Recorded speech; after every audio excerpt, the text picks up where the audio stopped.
Seguindo com as aulas de teologia sistemática, a gente vai falar agora a respeito da doutrina da criação. Tradicionalmente a gente fala sobre a criação quando a gente está falando sobre a doutrina de Deus, não porque a criação faça parte do ser de Deus ou dos seus atributos, mas porque é um dos decretos de Deus, o decreto da criação. Então, esse é o lugar tradicional para falar a respeito disso. E o que a gente está se perguntando aqui é o seguinte: por que, como e quando Deus criou o universo? E a gente pode resumir a doutrina da criação da seguinte maneira: Deus criou o universo inteiro do nada, o universo era originalmente muito bom e Deus criou para glorificar a si mesmo. Então a gente vai ver cada uma dessas coisas aí, uma de cada vez. A primeira é que Deus criou o universo do nada. A expressão em latim, aliás, tradicional, é dizer que Deus criou o universo ex nihilo, do nada. Essa expressão aí, ela remonta pelo menos a Santo Agostinho. E nós temos evidências bíblicas de que Deus criou o universo dessa maneira. Por exemplo, a Bíblia já abre em Gênesis 1:1, dizendo: no princípio, Deus criou os céus e a terra. Então a gente tem aí Deus, já existe, e ele vai. A primeira coisa que a gente vê é Deus criando os céus e a terra. Aliás, a expressão céus e terra é uma expressão que a gente vê em algum momento que quer dizer nada mais, nada menos do que todas as coisas que existem. Também aqui em Colossenses 1:16. Pois nele foram criadas todas as coisas, nos céus e sobre a terra, as visíveis e as invisíveis, sejam tronos, sejam soberanias, quer principados, quer potestades.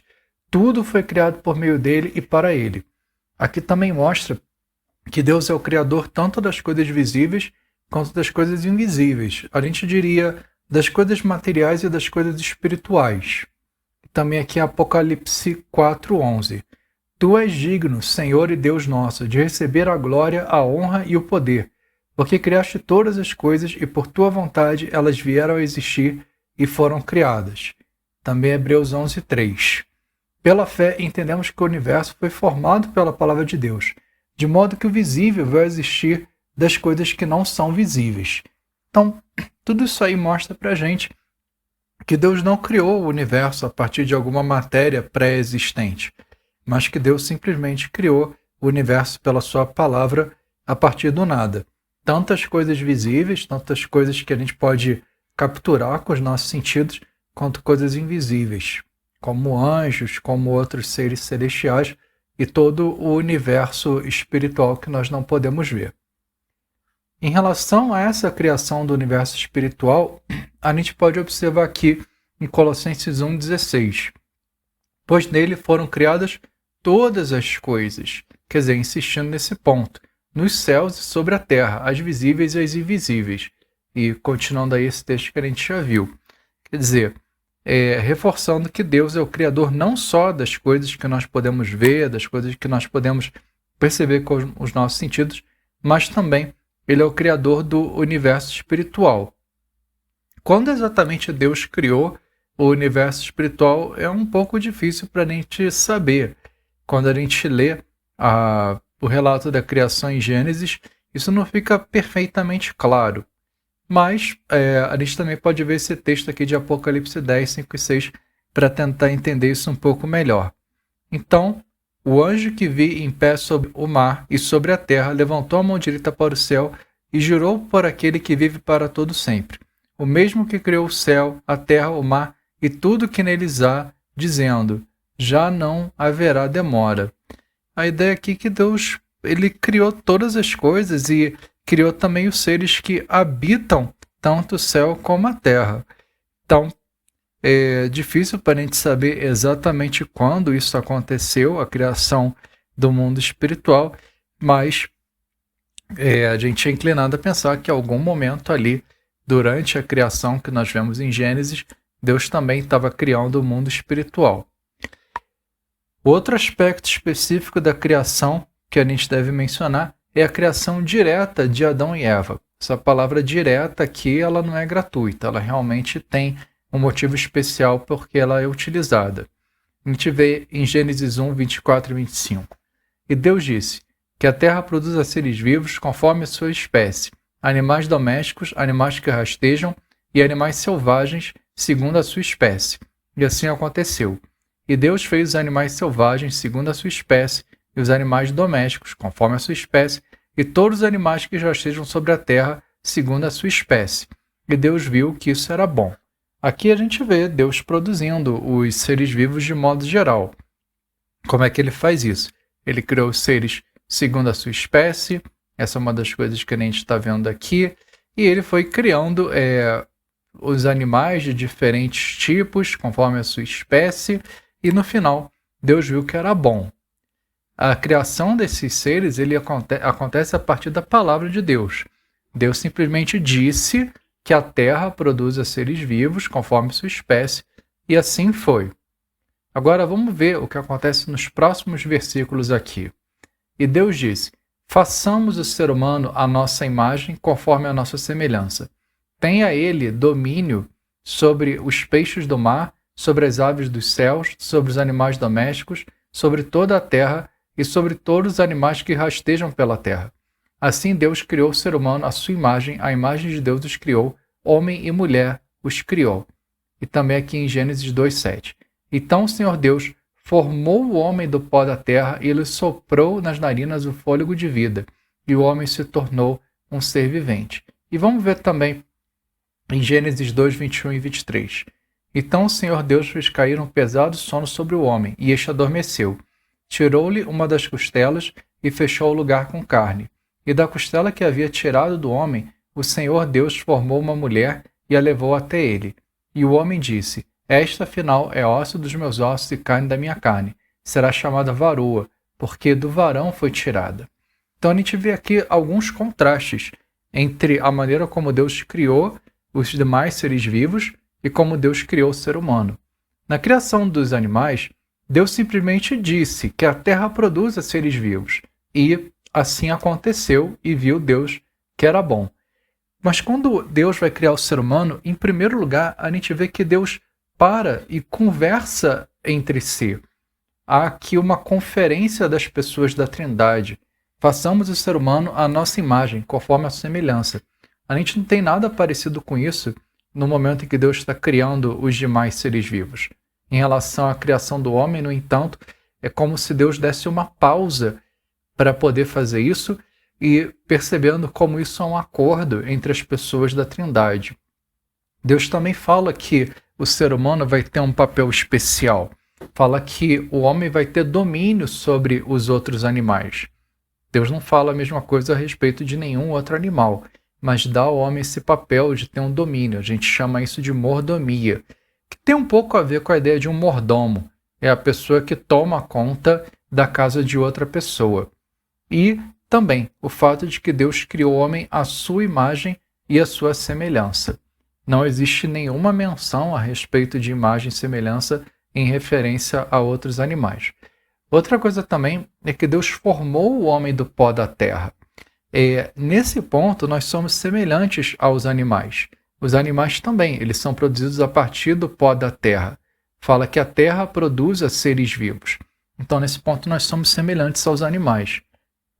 Embora também existam aí as coisas que a gente está mencionando, nas quais a gente é diferente, existe pelo menos essa coisa aqui que a gente pode mencionar, no qual nós temos uma semelhança com os animais. E, no entanto, Deus diz, na hora que ele está criando os animais, que a terra produza seres vivos. E a terra produziu seres vivos. Agora, quando Deus está tratando da criação do homem, Deus não simplesmente mandou que a terra produzisse um homem, mas Deus formou o homem do pó da terra. Usando um pouco um antropoformismo aqui, dá uma forma humana para Deus, é como se Deus tivesse mesmo moldado o homem a partir do pó da terra com as suas próprias mãos. E também Deus soprou nas narinas do homem fôlego de vida. Isso são coisas então que a gente não vê na criação dos demais seres vivos.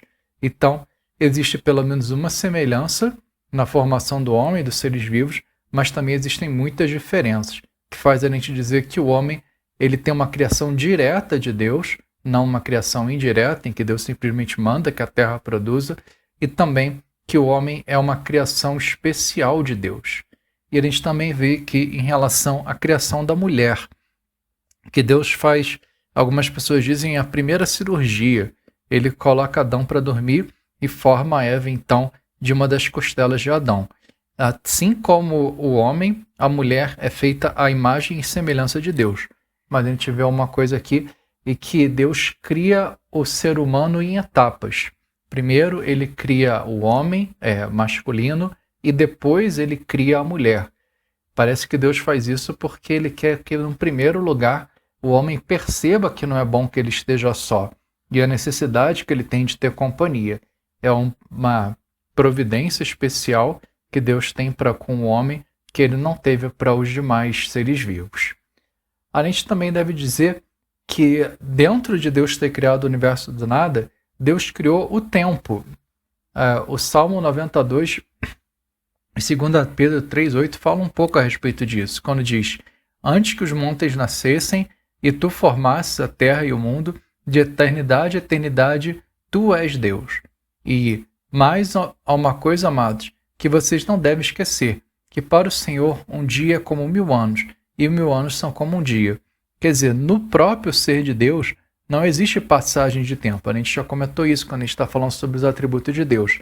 Deus é eterno, quer dizer, ele é infinito em relação ao tempo.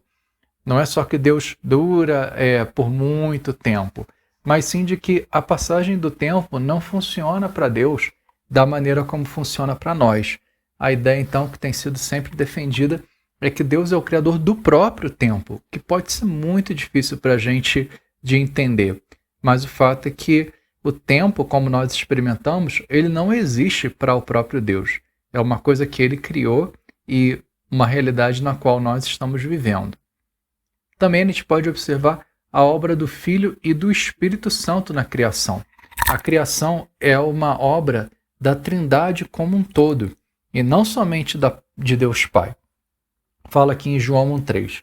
Todas as coisas foram feitas por ele, e sem ele nada do que foi feito se fez. Falando aqui a respeito do Logos, do Verbo, quer dizer, de Jesus. E 1 Coríntios 8,6. Para nós, porém, há um só Deus, o Pai, de quem são todas as coisas e para quem existimos, e um só Senhor Jesus Cristo, por meio de quem todas as coisas existem e por meio de quem também nós existimos. E Gênesis 1,2. A terra era sem forma e vazia, havia trevas sobre a face do abismo, e o Espírito de Deus se movia sobre as águas. Quer dizer, uma participação não só de Deus Pai, Deus Filho, mas também do Espírito Santo na criação. E isso é reforçado aqui no Salmo 104,30. Envia o teu Espírito, eles são criados, e assim renovas a face da terra. Então, essa é a primeira coisa que a gente quer dizer, que Deus criou o universo do nada. A segunda coisa é que a criação é distinta de Deus, mas sempre dependente de Deus. A linguagem técnica que a gente usa para falar isso é que Deus é transcendente e Deus é imanente. Quer dizer, ele é transcendente, ele transcende o universo, ele é distante, ele deve ser distinguido do universo que ele criou, mas Deus também é imanente, quer dizer, ele interage com a criação. A gente vê isso aqui em Atos 17, 24 e 25. O Deus que fez o mundo e tudo que nele existe, sendo ele Senhor do céu e da terra, não habita em santuários feitos por mãos humanas, nem é servido por mãos humanas, como se precisasse de alguma coisa, pois ele mesmo é quem a todos dá vida, respiração e tudo mais. Aqui a gente está vendo a transcendência de Deus sendo enfatizada, mas ao mesmo tempo a gente vê que a criação depende de Deus. Deus é que dá vida, respiração e tudo mais a todos nós. Também aqui em Colossenses 1,17. Ele é antes de todas as coisas, nele tudo subsiste. Mais uma vez, Deus ele é distinto da sua criação, e a sua criação subsiste nele, ou a sua criação depende dele. Deus interage com a sua criação, então, cuidando dela permanentemente. Existem algumas alternativas à perspectiva sobre Deus e a criação, que já foram sugeridas. Então, a perspectiva bíblica é essa, que Deus criou todas as coisas a partir do nada, a criação ela é distinta de Deus, mas Deus interage com a criação e, na verdade, a criação depende de Deus. Uma alternativa é o materialismo. O materialismo é a linha de pensamento que diz que só o que existe é a matéria. Então, é uma linha de pensamento francamente ateísta que simplesmente nega a existência de Deus e o universo simplesmente existe. Então, não tenta responder necessariamente como se deu a criação. Alguns materialistas podem pensar que o universo simplesmente é autoexistente ou podem não trabalhar com essa questão, mas o fato é de que tudo que existe é a matéria e não existe Deus e não existe nenhum mundo espiritual. Outra maneira de pensar é o panteísmo, quer dizer que tudo é Deus. A palavra panteísmo significa exatamente isso, é dizer que o próprio universo é Deus e de que nós também somos Deus ou somos parte de Deus. Então todas as coisas são Deus. Então aqui não existe uma distinção entre o Criador e a criação. Outra maneira de pensar é o dualismo. O dualismo ele afirma a existência de Deus, mas ele simplesmente fala que Deus e a criação sempre, ou nesse caso não é criação, né? Que Deus e as demais coisas sempre existiram, mas sempre existiram de maneira paralela, quer dizer, dual. Então, o universo ele é autoexistente e ele é eterno, ele sempre existiu, tanto quanto Deus também, ele é autoexistente e sempre existiu. O universo não é uma criação de Deus, mesmo que Deus possa interagir com o universo dentro de uma perspectiva dualista. Mas então, são coisas distintas, mas o universo não depende de Deus. E, finalmente, uma alternativa que a gente pode mencionar aqui é o deísmo. O deísmo é uma maneira de pensar que se tornou particularmente popular entre intelectuais no período do Iluminismo e que afirma que Deus existe e também que afirma que Deus é o criador do universo, aqui diferente do dualismo. Mas o deísmo trata um Deus que é criador, mas que não interage com o universo. A analogia que se usa muito é como se Deus fosse um relojoeiro muito competente. Ele criou o universo, muito como alguém cria um relógio, nesse caso um relógio bastante bem feito, e Deus deu corda nesse relógio e foi embora. E desde então, o universo ele funciona pelas suas próprias leis, quer dizer, a corda que foi dada permite que o universo funcione pelas suas próprias leis, sem que exista uma interação com Deus. Então, os deístas eles não são ateus, mas eles, de modo geral, eles estão negando a doutrina da providência. Quer dizer, a gente vai ver mais tarde, mas a doutrina da providência é o entendimento de que Deus não só é o Criador, mas que ele também segue sustentando aquilo que ele criou. Em terceiro lugar, a gente deve dizer que Deus criou o universo para mostrar sua glória. Isso é falado em alguns textos bíblicos. O Salmo 19:1 fala: os céus proclamam a glória de Deus, e o firmamento anuncia as obras das suas mãos. E Apocalipse 4:11: tu és digno, Senhor e Deus nosso, de receber a glória, a honra e o poder, porque criaste todas as coisas, e por tua vontade elas vieram a existir e foram criadas. Depois disso, a gente deve dizer que o universo que Deus criou originalmente era muito bom. É o que fala, na verdade, várias vezes no texto de Gênesis 1. É um refrão que aparece ali muitas vezes. E termina dizendo: Deus viu tudo que havia feito, e eis que era muito bom. E depois também em 1 Timóteo 4, de 1 a 3. Ora, o Espírito afirma expressamente que nos últimos tempos alguns apostatarão da fé, por obedecerem a espíritos enganadores e a ensinos de demônios, pela hipocrisia dos que falam mentiras e que têm a consciência cauterizada, que proíbe o casamento e exige a abstinência de alimentos que Deus criou para serem recebidos com gratidão pelos que creem e conhecem a verdade. Quer dizer, embora isso não seja falado diretamente aqui, também tem essa ideia de que as coisas que Deus criou são boas e que podem ser então aproveitadas com ações de graças. A quinta coisa que a gente quer falar é sobre a relação entre as escrituras e as descobertas da ciência moderna. Isso é uma coisa que tem que ser falado muito, de que existem contradições entre aquilo que a ciência fala e aquilo que a ciência fala a respeito do nosso universo. Uma das contradições mais comuns que são trazidas é sobre a idade do universo. Porque, segundo a ciência, o nosso universo ele tem muitos bilhões de anos, talvez mais, e segundo algumas interpretações da Bíblia, o universo teria sido criado há relativamente pouco tempo, há uns 6.000 anos atrás. Uma pessoa bastante famosa, ou talvez não famosa, mas que a gente vai comentar agora, relacionada a isso, foi um teólogo irlandês chamado James Ussher. O James Ussher ele fez um cálculo sobre como quando Deus teria criado a Terra, que se tornou muito conhecido. Segundo o cálculo aí do James Ussher, a Terra teria sido criada aproximadamente 4.000 anos antes de Cristo.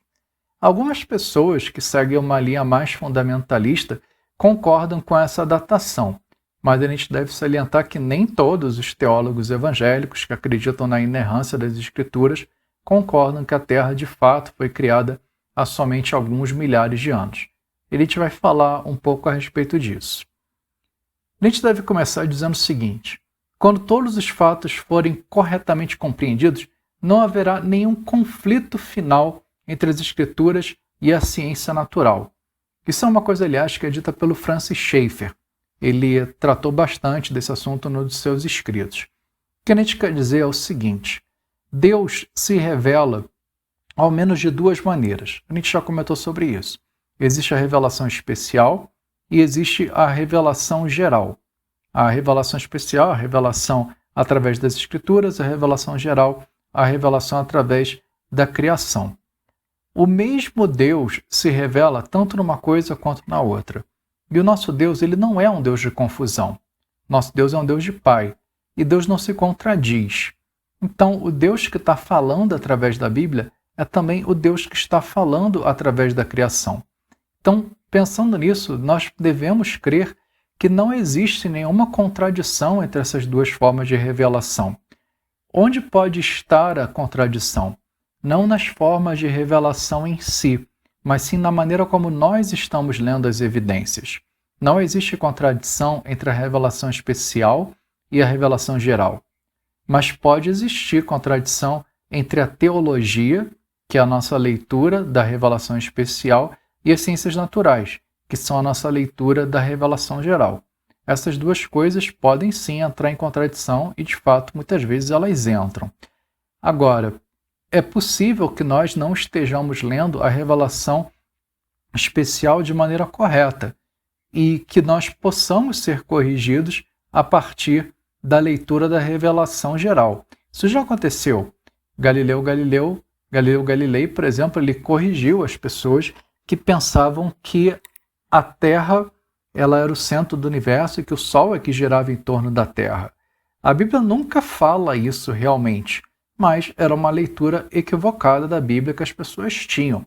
Esse aí é pelo menos um exemplo que nós temos de a leitura da revelação geral das ciências naturais corrigindo a nossa leitura da revelação especial. Veja, não é uma correção da revelação especial em si, mas sim da maneira como nós estávamos lendo equivocadamente. Por isso que a gente pode dizer que não haverá nenhum conflito final, porque é o mesmo Deus que está se revelando de diferentes maneiras e esse Deus não se contradiz. Tendo isso em mente, existem algumas possibilidades aí para a gente tentar entender essas aparentes contradições entre uma coisa e outra. Uma é que existe a possibilidade de que Deus criou um universo adulto. A gente vai falar um pouco disso depois. Outra é a possibilidade de uma ruptura, de uma quebra, de um intervalo entre Gênesis 1 e Gênesis 1:2, ou entre 1:2 e 1:3, de que existe aí um longo intervalo entre aquele primeiro momento da criação e o que se segue depois. Também existe a possibilidade de um longo dia em Gênesis 1. Particularmente a gente está pensando aqui no 7º dia. E existe a possibilidade de que o dilúvio afetou os dados geológicos. Também a gente deve considerar que o uso da palavra espécies em Gênesis 1 pode ser bastante amplo. Existe a possibilidade de morte de animais antes da queda. E onde a palavra hebraica bara não é usada, a possibilidade de sequência de coisas previamente existentes. Essa daqui é a palavra que a gente traduz como criou, ou como criar. Algumas teorias sobre a criação parecem claramente inconsistentes com o ensinamento das Escrituras. Teorias seculares, que são materialistas, que simplesmente ignoram a existência de Deus, elas claramente são inconsistentes com o ensino das Escrituras. Uma teoria secular é qualquer teoria da origem do universo que não vê um Deus infinito, pessoal como responsável por criar o universo por design inteligente. Outra teoria que parece inconsistente com o ensino das Escrituras é a evolução teísta. Desde que Charles Darwin publicou A Origem das Espécies em 1859, algumas pessoas tentam conciliar a teoria de Darwin e o que veio depois dela com o ensino das Escrituras, dizendo que Deus criou usando a evolução das espécies. Existem alguns que defendem isso, mas a percepção que a gente tem da maneira como Deus criou, do que a gente já viu até aqui, faz parecer que a evolução teísta não se harmoniza bem com aquilo que diz as Escrituras.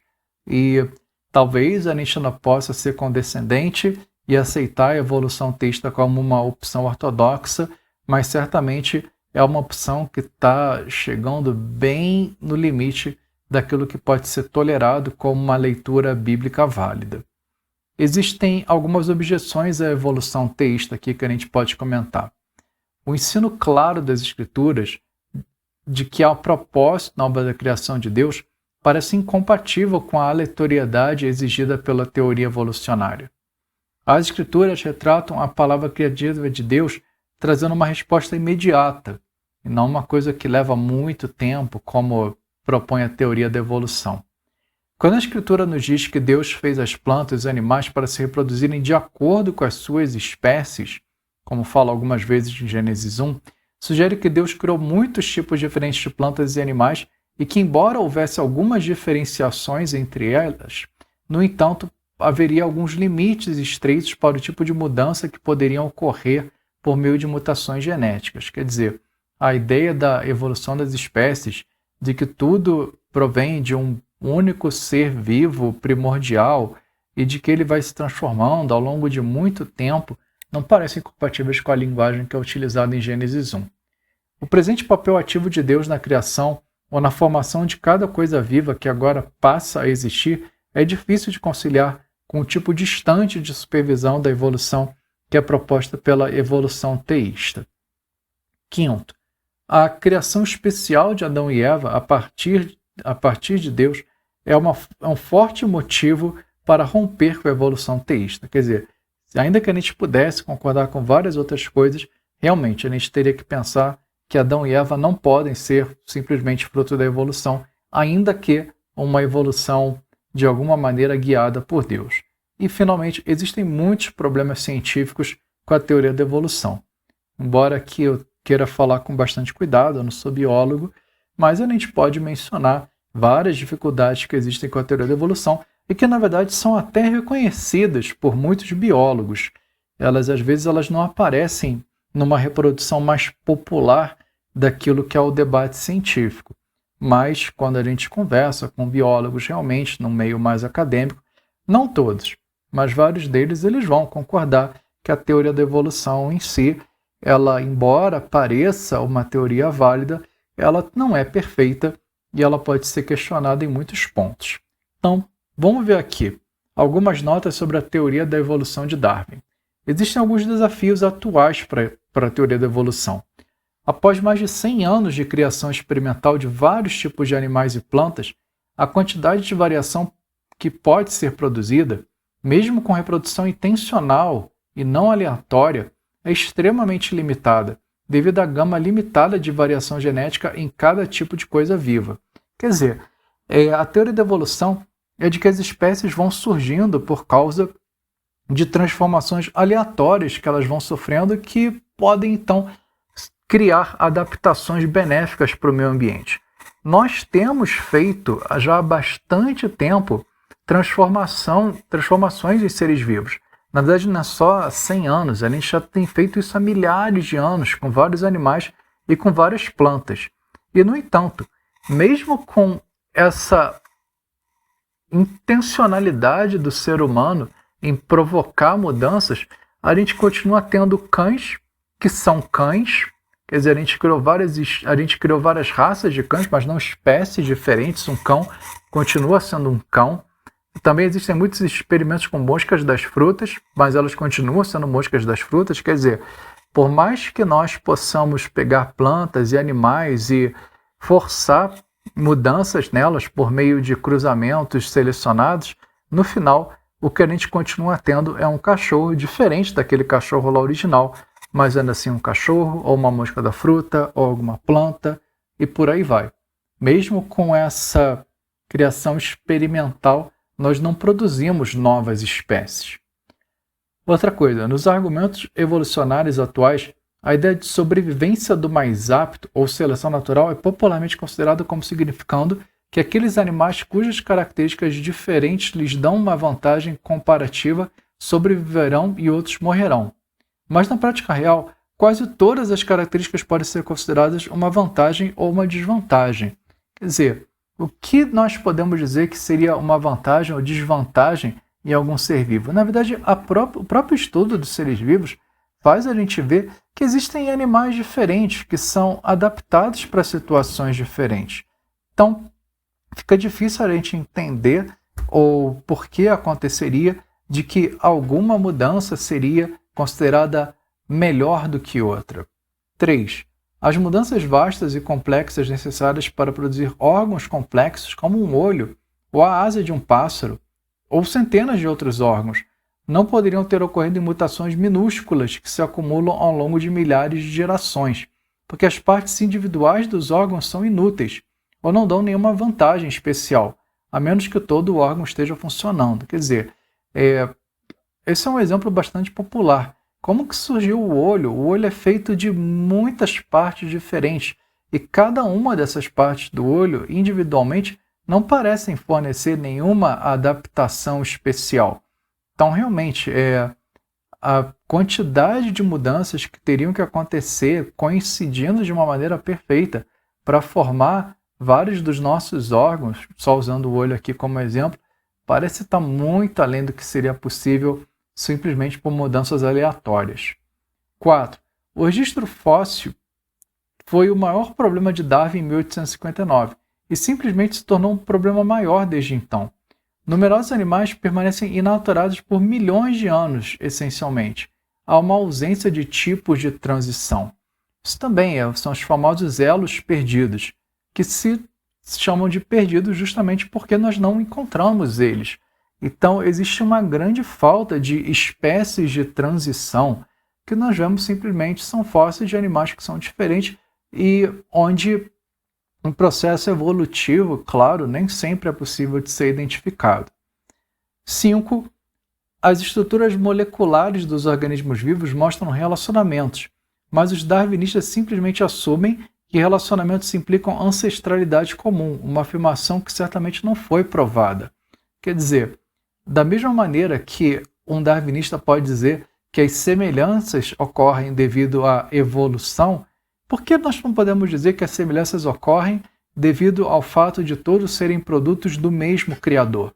A única maneira de negar isso é a partir de um pressuposto, de uma cosmovisão já anteriormente adotada, de que um Criador não existe, ou de que ele não pode existir. Então, o problema aqui é um problema filosófico também.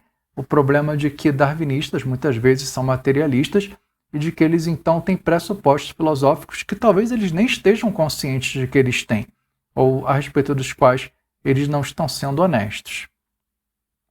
Também, provavelmente, a maior dificuldade de todas para a teoria da evolução é explicar como qualquer vida poderia ter começado em primeiro lugar. Quer dizer, a teoria da evolução ela explica como a vida se tornou tão diversa, mas em momento algum ela explica como a vida surgiu. E aí existe a teoria de uma sopa primordial, que no ambiente primitivo do nosso planeta a vida surgiu a partir do nada. Essa teoria é chamada de abiogênese, quer dizer, que existe biologia, existe vida, existe bios a partir do nada. E, no entanto, a abiogênese foi rejeitada pela ciência alguns séculos atrás. As pessoas acreditavam que as moscas podiam surgir espontaneamente a partir de carne podre. E a gente acabou vendo que não, que na verdade são outras moscas que colocam seus ovinhos ali. E, enfim, houve outros experimentos aí que mostraram que a abiogênese não é possível. Porém, o darwinismo ou a teoria da evolução depende da abiogênese. depende de acreditar que houve uma vez em que a vida surgiu a partir de matéria não viva pré-existente. Então a gente tem que fazer uma exceção à biogênese. A vida não surge a partir de matéria não viva pré-existente, a não ser naquela vez em que surgiu. Então, realmente, até hoje não se conseguiu realmente demonstrar que possa, de fato, surgir vida a partir de matéria não viva pré-existente. É totalmente possível demonstrar que a gente pode ter moléculas mais complexas que são formadas a partir de moléculas mais simples, mas não de que a vida pode surgir dessa maneira. A dificuldade com isso foi tão grande, ou ela é tão grande, que alguns já, inclusive, propuseram a panspermia, que é a ideia de que houve um transporte deliberado de micro-organismos para o espaço para serem usados como espécies introduzidas em objetos astronômicos sem vida, mas habitáveis. Essa ideia foi defendida por Carl Sagan e Francis Crick. Carl Sagan ele é bastante famoso, foi bastante famoso como um divulgador da ciência, e Francis Crick ele foi um biólogo molecular, biofísico, neurocientista, um homem muito inteligente, aliás, dois homens muito inteligentes. Mas o que eles estão dizendo aqui é simplesmente que a vida na Terra ela tem uma origem alienígena. Não apenas a possibilidade de que um meteoro caiu aqui na Terra fortuitamente, trazendo organismos, mas de que isso foi feito de uma maneira dirigida, que seres inteligentes de outros planetas, eles propositalmente criaram a vida na Terra. Quer dizer, a dificuldade de defender a biogênese acaba levando a pessoas que de outra maneira são muito inteligentes a defenderem uma coisa que não é ciência, mas que é ficção científica, e tentarem defender isso de uma maneira séria. E ainda assim, essa teoria continuaria com um problema. Onde surgiu a vida nesse outro planeta que trouxe a vida para a nossa Terra? Então, por mais que se possa defender a teoria da evolução e por mais que se possa parecer que ela tem algum fundamento, ainda assim, a gente vai acabar esbarrando com a dificuldade de explicar de onde a vida surgiu em primeiro lugar. E também, um argumento que a gente pode ter são as influências destrutivas da teoria da evolução no pensamento moderno. O darwinismo social, o nazismo, o fascismo, o marxismo, todas essas teorias que causaram muitas mortes, muita destruição, muita pobreza para os seres humanos, têm alguma coisa de darwinismo nelas. A ideia de que existe uma adaptação daqueles que conseguem sobreviver melhor. Isso daí aparece de uma maneira ou de outra no darwinismo social, isso é bem explícito no nazismo, fascismo, no marxismo também. E são teorias sociais materialistas que ignoram a existência de Deus e que acabam tratando o ser humano como qualquer outro animal e que, portanto, desvalorizam a vida humana. Existe também a teoria de uma lacuna entre Gênesis 1:1 e Gênesis 1:2, como a gente já comentou. O principal argumento bíblico para essa teoria é que as palavras sem forma e vazia e trevas em Gênesis 1:2 retratam uma terra que sofreu os efeitos do julgamento de Deus. Trevas em outras partes do Antigo Testamento são frequentemente um sinal de julgamento de Deus. Então a ideia aí é de que Deus criou primeiro o mundo espiritual e criou todo o mundo, mas então, por causa da queda do diabo e dos seus anjos, dos demônios, a terra ficou sem forma e vazia. Então existe aí um intervalo aí entre uma primeira criação de Deus e aquele que a gente vê começando em Gênesis 1:2. Mas esses argumentos não parecem fortes o suficiente para nos persuadir de que Gênesis 1:2 retrata a terra como deserta após o julgamento de Deus. Por quê? Não há nenhum versículo nas Escrituras que fale explicitamente sobre uma criação anterior. Portanto, falta essa teoria e até mesmo um versículo da Escritura para dar-lhe apoio explícito. Também, em Gênesis 1:31, quando Deus terminou sua obra da criação, nós lemos: "E Deus viu que tudo que havia feito e era muito bom." Isso aqui parece se referir a tudo que Deus criou mesmo. Então, quer dizer, não que alguma parte daquilo que foi criado de alguma maneira fosse ruim. 3. É uma descrição posterior da obra da criação de Deus encontrado nos 10 mandamentos, lemos: pois em 6 dias o Senhor fez o céu e a terra e o mar e tudo o que neles há, e descansou no 7º dia. Por isso o Senhor abençoou o dia de sábado e o santificou. Então, de que tudo que foi criado dentro daqueles dias da criação, da maneira como estão descritos em Gênesis 1. E essa teoria deve assumir que todos os fósseis de animais de milhões de anos atrás, que se assemelham muito aos animais de hoje, indicam que a primeira criação de Deus do reino animal e vegetal resultou num fracasso. Então, não teria sido uma criação realmente muito boa. Seguindo, a gente precisa falar também a respeito da idade da Terra.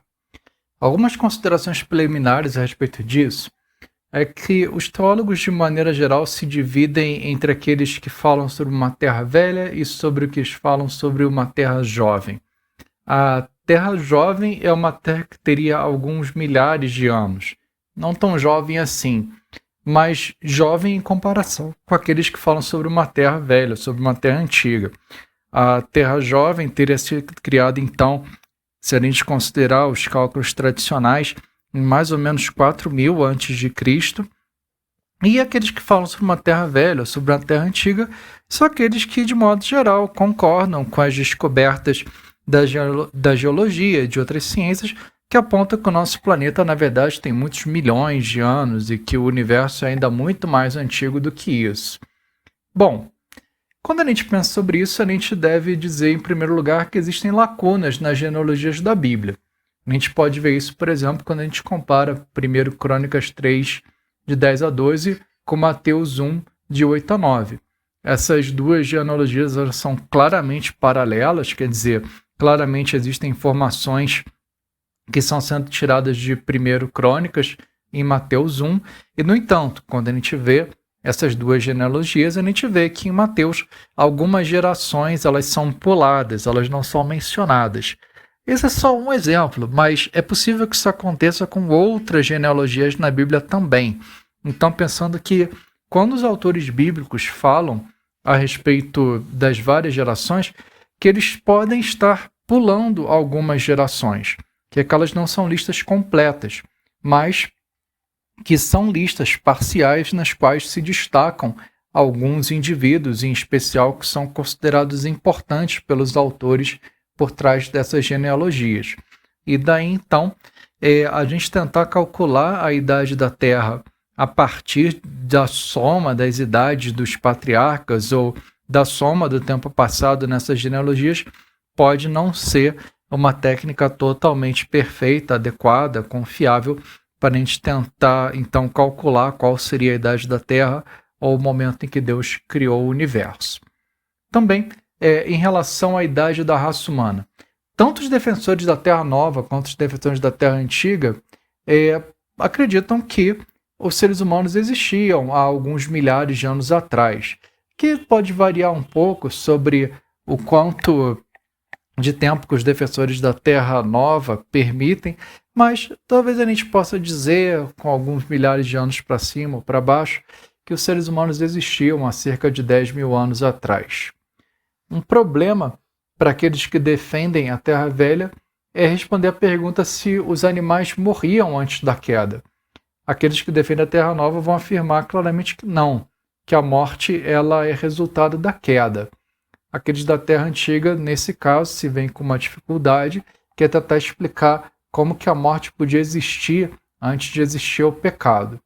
E também uma pergunta que a gente se faz, que eu fazia quando era criança, mas que é uma pergunta bastante séria, e quanto aos dinossauros? Segundo os defensores da Terra Nova, Adão e Eva conviveram com os dinossauros.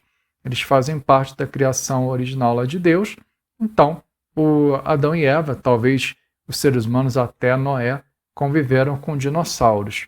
E os defensores da Terra Antiga vão afirmar, sem problemas, que os dinossauros desapareceram há 65 milhões de anos atrás, então bem antes dos seres humanos. Outra questão também, os 6 dias da criação são dias de 24 horas?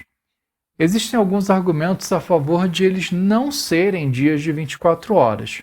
A palavra dia na Bíblia nem sempre se refere a um período de 24 horas. Por exemplo, aqui quando a gente lê Gênesis 2:4. Essa é a gênese dos céus e da terra quando foram criados, quando o Senhor os criou. É assim que esse texto aparece na Nova Almeida atualizada. Mas quando a gente olha para a Almeida Revista e Corrigida, que é uma versão mais literal, uma tradução mais literal do texto em hebraico, o que está escrito é o seguinte: essas são as origens dos céus e da terra quando foram criados, no dia em que o Senhor Deus fez a terra e os céus. Quer dizer, a gente viu que no Gênesis 1, Deus não criou a terra em um dia. Ele criou a terra em 6 dias e no 7º dia descansou. E, no entanto, aqui a gente tem bem próximo mesmo, já no próximo capítulo, uma referência a dia de uma maneira não literal. Quer dizer, quando fala no dia em que o Senhor os criou, não está falando sobre um dia de 24 horas, mas sim algo como no momento ou na época em que o Senhor os criou. Reforçando então, a palavra dia na Bíblia nem sempre se refere a um período de 24 horas. A gente também vê aqui no Salmo 21, que o Senhor lhe responda no dia da tribulação, que o nome do Deus de Jacó o proteja. Aqui não é exatamente uma referência a um momento de 24 horas, mas em referência a um tempo. No tempo da tribulação, seria uma maneira de a gente colocar isso daqui. Ou então em Provérbios 11:4. As riquezas não servem para nada no dia da ira, mas a justiça livra da morte. De novo, não são referências a um período literal de 24 horas. Então a gente pode defender isso em relação à Bíblia e poderíamos pensar que também em Gênesis a palavra dia, então, não está fazendo referência ao período de 24 horas. Tantas coisas ocorreram em cada dia da criação que 24 horas parecem ser pouco tempo. E o 7º dia parece estar em aberto, havendo o que a gente vê aqui no capítulo 12, versos 2 e 3. E havendo Deus terminado no 7º dia a sua obra que tinha feito, descansou nesse dia de toda a obra que tinha feito. E Deus abençoou o 7º dia e o santificou, porque nele descansou de toda a obra que como Criador tinha feito. E Deus segue descansando dessa obra. Então, nós ainda estamos nesse 7º dia. Então, com certeza, não é um dia de 24 horas. Agora, também existem argumentos a favor dos dias da criação serem dias literais de 24 horas. Primeiro, é significativo que cada um dos dias de Gênesis 1 termina com a expressão "e foi tarde e manhã", o primeiro dia. Principalmente aqui eu estou colocando como isso aparece na Nova Versão Internacional, porque firma bem essa ideia de tarde e manhã, o primeiro dia, tarde, manhã, o segundo dia e assim por diante. Então, tarde e manhã são expressões que passam aí a ideia de uma passagem de tempo e que se encerra dentro de um dia de 24 horas. Um segundo argumento, o terceiro dia da criação não pode ser muito longo, porque o sol não nasce até o 4º dia e as plantas não podem viver muito tempo sem luz. Então, quer dizer, o sol ele é criado no 4º dia, e então no terceiro dia já existem as plantas, então é necessário que não possa ser um dia aí de mais do que 24 horas, porque as plantas simplesmente morreriam. Em terceiro lugar, é difícil evitar a conclusão de que nos 10 mandamentos a palavra dia é usada para significar um dia de 24 horas, quando fala que Deus criou tudo em 6 dias e que no 7º dia ele descansou, como aparece nesse momento, parece estar pensando em dias de 24 horas.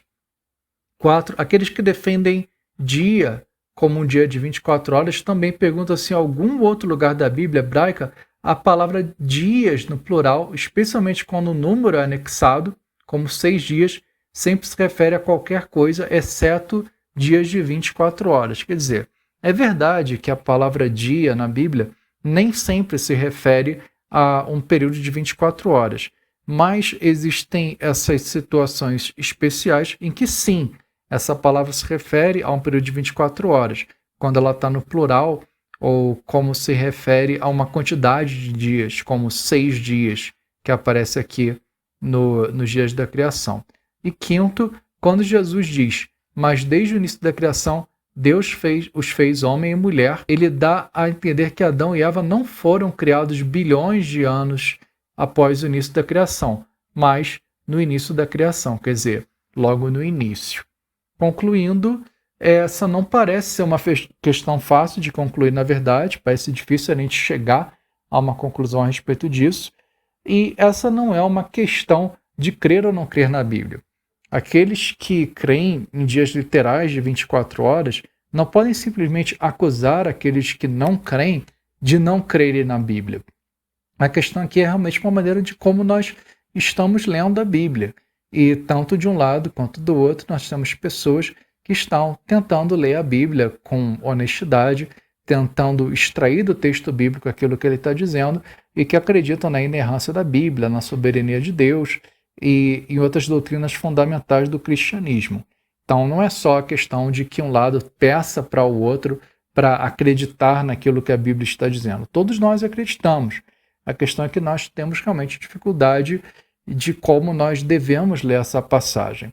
Então, essa não é uma questão que deve dividir igrejas. Algumas igrejas, sim, elas afirmam isso, especialmente para aqueles que estão no ministério do ensino, exigem daqueles que estão no ministério do ensino que concordem com uma leitura literal de 6 dias de 24 horas, mas a opinião do N. Gruden, que a gente está expressando aqui também, é de que não deveria ser assim. Essa não é uma doutrina que parece central para o cristianismo. A opinião do N. Gruden, que eu concordo, é que essa questão não deveria dividir igrejas.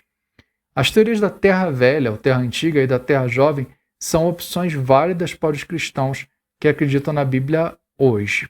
Isso é uma conclusão que a gente chega também. Vamos ver teorias da criação da Terra Velha ou da Terra Antiga. Uma é pensar que os dias da criação, na verdade, representam eras, a chamada visão dia-era. Os dias da criação, então, seriam eras que podem ter durado milhões de anos ou até mais. A sequência de eventos em Gênesis 1 não corresponde exatamente à compreensão científica atual do desenvolvimento da vida, que coloca as criaturas do mar antes das árvores e os insetos e outros animais terrestres, bem como o peixe, antes das aves. Seria uma dificuldade aí da gente pensar nesses dias como eras de muitos milhões de anos. A maior dificuldade para essa visão é que ela coloca o Sol, a Lua e as estrelas milhões de anos após a criação das plantas e árvores. Isso não faz sentido algum de acordo com a opinião científica atual, que vê as estrelas formadas muito antes da Terra ou de qualquer criatura que viva na Terra.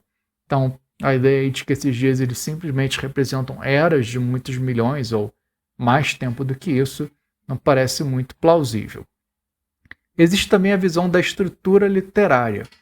De acordo com a visão da estrutura, Gênesis 1 não deve ser lido como se o autor quisesse nos informar sobre a sequência de dias ou a ordem que eles foram criados, nem pretendia nos dizer sobre a duração da criação. O arranjo de 6 dias é um artifício literário, corrigir aqui, é um artifício literário que o autor usa para ensinar que Deus criou o mundo. Se a gente olhar aqui, existe uma estrutura literária em que nós temos 3 pares de dias. O dia 1, Deus cria a luz e a escuridão. No dia 4, Sol, Lua e estrelas. Então a gente vê um par aqui entre o dia 1 e o dia 4. A luz e a escuridão correspondendo, sendo preenchidos pelo Sol, a Lua e as estrelas. O dia 2, Deus cria os céus e a água. O paralelo ao dia 5, em que ele cria os peixes e os pássaros. No dia 3, Deus cria o mar e a terra seca, e no dia 6 ele cria os animais e os homens. Então a gente vê uma correspondência aí dos dias 4, 5 e 6 com os dias 1, 2 e 3. Vários pontos podem ser ditos a respeito da estrutura literária. Alguns vão dizer que a correspondência proposta não é tão boa quanto os defensores supõem. Apesar de que parece fazer muito sentido, nem todos estão plenamente convencidos. Visto que todas as propostas para a compreensão de Gênesis 1 tentam fornecer explicações para dados científicos sobre a idade da Terra, esse não é argumento único a favor da teoria da estrutura. Quer dizer, até aqui que a teoria da estrutura ela não está realmente tentando de maneira nenhuma conciliar os dados científicos com aquilo que as escrituras dizem, simplesmente dizendo que nesse caso aqui, em Gênesis 1, não há nenhuma tentativa de uma apresentação científica da criação dos céus e da terra, que é simplesmente uma estrutura literária que está sendo utilizada. Isso pode ser um problema, mas não seria um problema único para a teoria da estrutura.